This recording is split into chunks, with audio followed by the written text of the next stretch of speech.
At the end of a long, hard day, a lot of people reach for a drink. A cold beer, a glass of wine, something to take the edge off. It feels like a modern habit, something built by bars and breweries and a stressful modern world.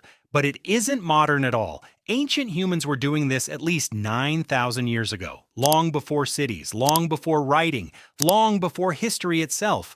Our ancestors were brewing, drinking, and getting drunk, and the reason they did is far stranger and far older than a bad day at work. Because the story of ancient humans and alcohol doesn't begin in a tavern. It begins in the trees, millions of years before we were even human. Let's start with how it was discovered. Here is the thing about alcohol. Nobody had to invent it. Fermentation happens on its own. Leave crushed fruit in a warm place, and wild yeast in the air begins eating the sugars, turning them into alcohol. It happens in nature constantly. Overripe fruit ferments on the branch, honey mixed with rainwater ferments in a hollow. So somewhere deep in prehistory, an ancient human found fruit that had gone soft and strange, ate it anyway, and felt something new. The world went warm. The edges softened. Fear and worry loosened their grip. For a species that lived under constant stress and danger, that feeling would have been unforgettable. And unlike almost everything else ancient humans discovered, this one didn't require any tools. It just required paying attention to what nature was already doing. But how do we actually know they drank on purpose? For that, we go to China. At a site called Jiahu, archaeologists uncovered pottery roughly 9,000 years old. The biomolecular archaeologist Patrick McGovern analyzed the residue still clinging to the inside of those jars, and he found something remarkable. The jars had once held a fermented drink made from rice, honey, and fruit, a prehistoric alcoholic beverage deliberately brewed 9,000 years ago. This wasn't an accident anymore. These were people who understood the process, gathered the ingredients, and made alcohol on purpose. And Jiahu is not alone. Across the ancient world, wherever archaeologists dig, they find the same thing: traces of beer, wine, and fermented drinks going back to the very roots of settled human life. Ancient humans everywhere independently learned to get drunk. But here is the part that nobody talks about. Some researchers believe alcohol didn't just come along after human-built civilization. They believe it may have helped build it. Think about it. For millions of years, humans lived as wandering hunter-gatherers. Then around 12,000 years ago, something changed. They began to settle down, to gather grain, to farm. The standard story is that they did this to make bread, but some archaeologists have proposed a wilder idea. What if it wasn't bread? What if it was beer? At Göbekli Tepe in modern Turkey, one of the oldest monumental sites on Earth, built over 11,000 years ago, archaeologists found massive stone vats with traces of possible fermentation. The theory goes like this: ancient humans gathered in huge numbers at sacred sites for feasts.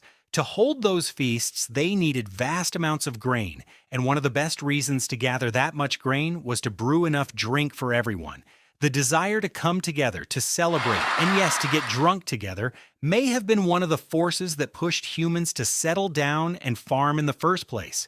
If that theory is right, then the world you live in, cities, farms, civilization itself, may owe a small, strange debt to ancient humans wanting to drink together. But we can go deeper still, because the pull toward alcohol is older than farming, older than fire, older than our species. The biologist Robert Dudley proposed something called the drunken monkey hypothesis. Millions of years ago, our distant primate ancestors lived in the trees and ate fruit. The ripest, sweetest, most calorie-rich fruit was often the fruit that had begun to ferment, giving off the faint smell of alcohol. The primates who were attracted to that alcoholic scent found the best food. And here is the genetic proof. Around 10 million years ago, our ancestors developed a mutation in a gene called ADH4. That mutation let them break down alcohol about 40 times more efficiently than before, right around the time they came down from the trees and started spending time on the ground, where fallen, fermenting fruit was everywhere. This means the ability to handle alcohol was written into our ancestors' bodies 10 million years ago. Ancient humans didn't just stumble onto alcohol by luck. They inherited a body that was already built across millions of years to seek it out. And once they had it, alcohol became far more than just a feeling. For ancient humans, it became sacred. Across the ancient world, fermented drink was poured out as an offering to gods and spirits. It was shared at feasts that bound whole communities together. It loosened tongues, softened strangers, and turned a gathering into a celebration. In a world where your survival depended entirely on the people around you, anything that built trust and brought people closer was powerful.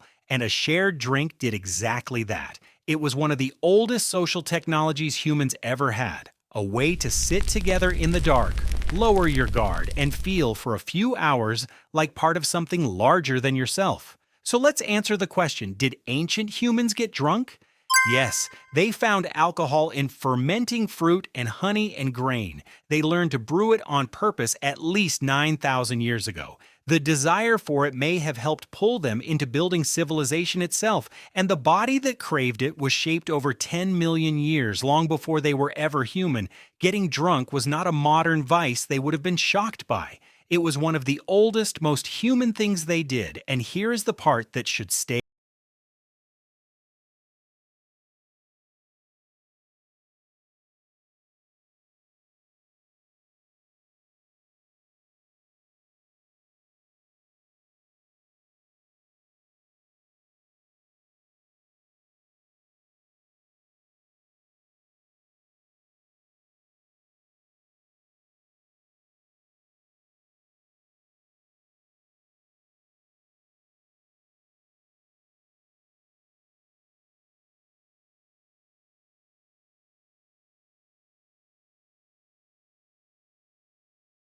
Go soft around the edges. They are repeating one of the oldest rituals our kind has ever known, reaching, as we always have, for a little warmth and each other.